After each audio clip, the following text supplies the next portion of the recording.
Hello everyone, welcome to TechSharmit.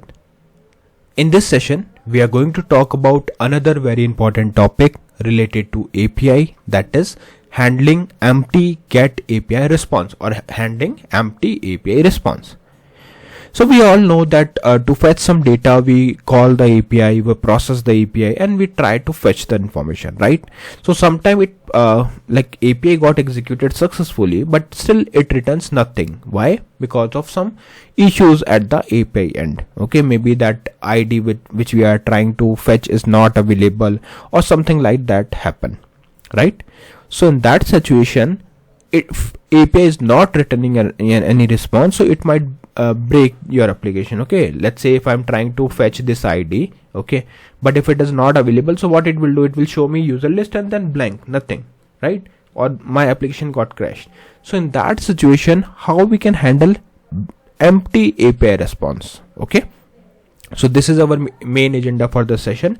We will see how to handle empty API response. Okay, so for that, firstly I'll walk, like I already explained you the output. Here you can see we have two main heading: Angular course by TechSharmit, handling empty API responses, one horizontal row and one user list to show my output. Now I'll show you the actual API which we are using for this demo. So this is a public API, you can also use it, it's a free API.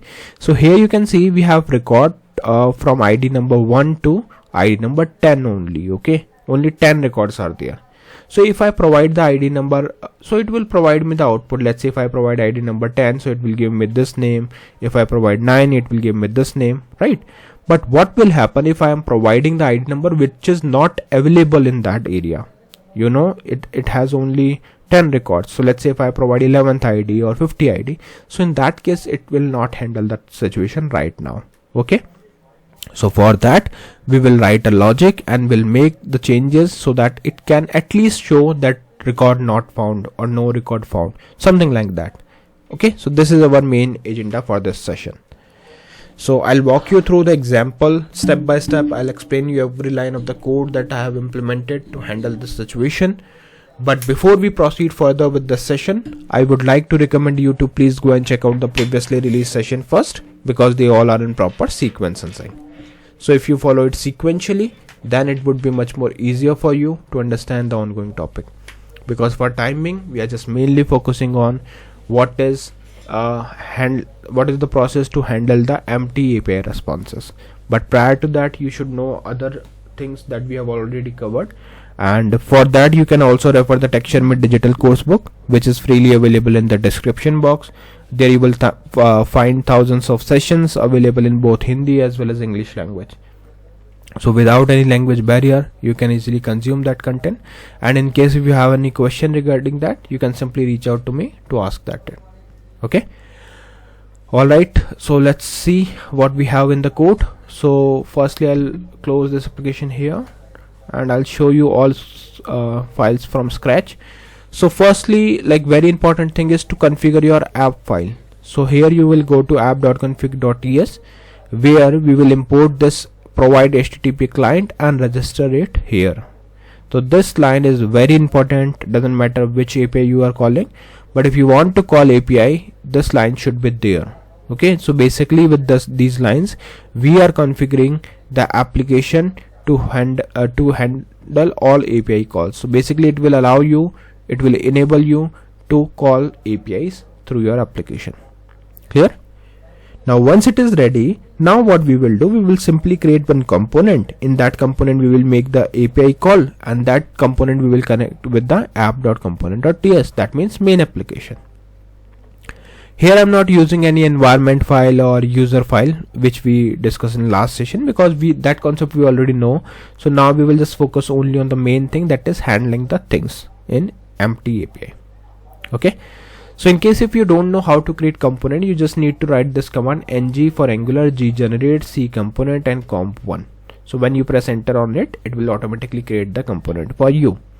And this component will create 4 files: CSS file, HTML file, spec.ts file and component.ts file. So from that component.ts file, you just need to look at the selector. Okay, don't look at the code for now. Okay, I'll explain you this how I write, but for now just look at this app.app-comp1, which is our selector. So with the help of the selector, we will connect this with app.component.html. How? Let me show you. So firstly, we will go to app.component.ts file. Here you can see we have this component already imported. So I just import comp1 component, and imports is comp1 component. So this is added.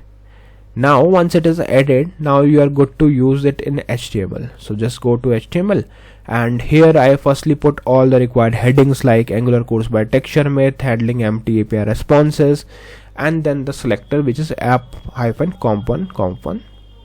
Okay, so what will do, like what it will do, it will firstly show these heading, and then whatever output it is expecting from comp1 will be displayed here. Okay, this is how in Angular we use component inside a component. Now I'll show you the actual logic of API that we have built inside this comp1.component.ts. So here you can see we have imported few things at the top, like common module, HTTP client, on init, and component. So these are some important things. So make sure that these are imported.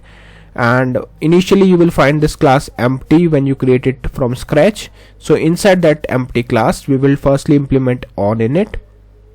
Now those who don't know what is ng on init, so it's an Angular hook, and we have already covered this session in detail.